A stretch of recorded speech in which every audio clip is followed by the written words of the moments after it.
What's up, everybody? Welcome to WAEofFishing. I'm out here on the Jon Boat. It's a nice warm day today, so I'm just out here trying to get some stuff knocked out. Really quick video. I want to talk about how I connect my trolling motor to the electrical system in my boat. My boat is a 24 volt trolling motor, a 71 pound Motorguide.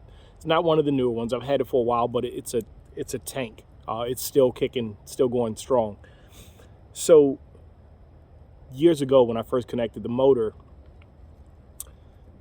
I didn't have it completely tight. It was tight, but I didn't understand the full principle behind the electrics. And so what happened was, as that wire just moved around from bouncing on down the road or going down the lake, every time it moved, it created an arc, like a mini arc welder. There's a lot of amps going through that wire. So even though it was on the back of a Marinco plug and had a plate that sat over top of the wire strands, and then you ran a screw through it to pull the strands down, every time the strands did this on that plate, they arced and arced and arced and arced. When I pulled it out to do the rewiring, because I had an issue, the back of that Marinco plug was completely melted, like it was fried, like dripping plastic melted. And so I talked to, I believe it was Gone Fishing 804. He's an actual electrician. And we were talking about that plug failing, and he explained that principle to me, basically, that every time that wire was allowed to jiggle, it created a mini arc welder spark with insane temperature, and the plastic just began to fail from all the arcing. So I'm gonna switch the camera around and show you guys what I came up with on the last boat I built, the last two, and what I'm doing on this one. So take a look at this. And I haven't had one of these fail yet. When I tore this boat apart, I had to cut the wire to get it loose. So you can see, let me take that off. That's heat shrink, that's marine heat shrink tube, and I've got my red and I've got my negative, the positive and the negative, right? So what I've put on there are marine ring terminals. These are solid, and what I do is I put the wire in there, and then I use a cold chisel and a 3-pound hammer and a piece of concrete to really crush that down and get that tight on that wire, so all the strands are fully encapsulated inside of that single piece. I did the same thing on the 6-gauge power lead coming in.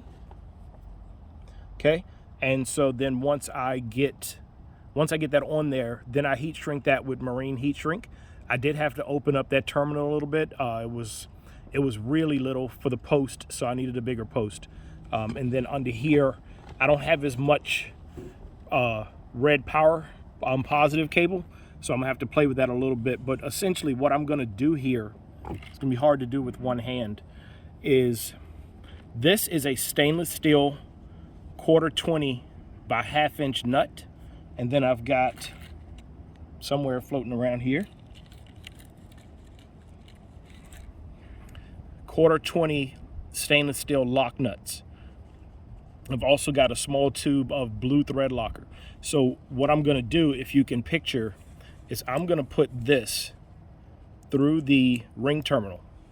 Then I'm gonna put the other terminal, I'm not gonna do it this way, but this is just for demonstration purposes, on here.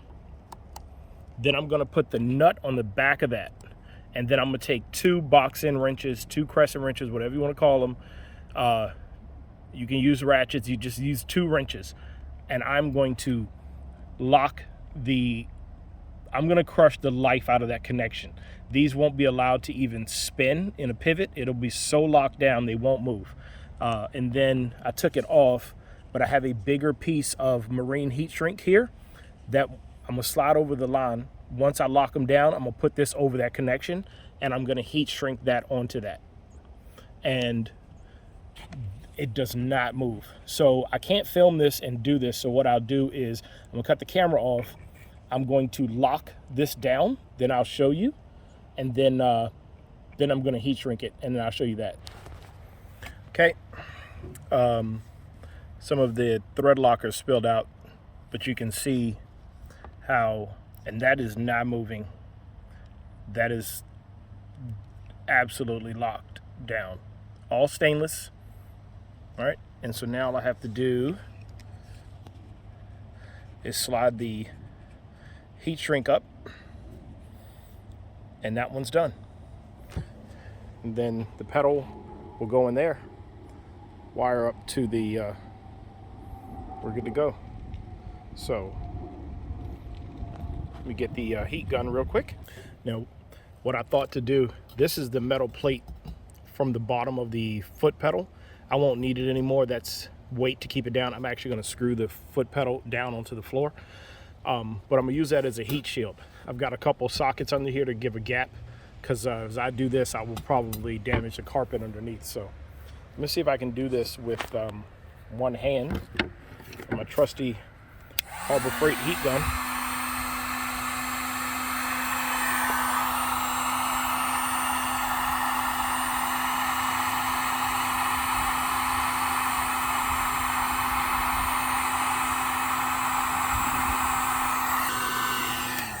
I think that's about as good as that's going to get. When you do this, you have to get heat shrink that is big enough to cover the nut, but then also has a shrink ratio that enough that it'll try to close. And if you look right there, you see the adhesive squishing out. That's the marine heat shrink. It's got a sealant in there that just completely seals that from moisture. But there she is. The other one's going to take considerable amount of work to get, because it's tucked up underneath there. So I'm gonna do my best, but that's it. That is how I attach the trolling motor to the 24-volt system on the boat. I appreciate y'all for watching Way of Fishing. Get out there and fish your way. Hopefully this boat is floating before spring. Coming up on a year. So thanks for watching. See y'all on the next video.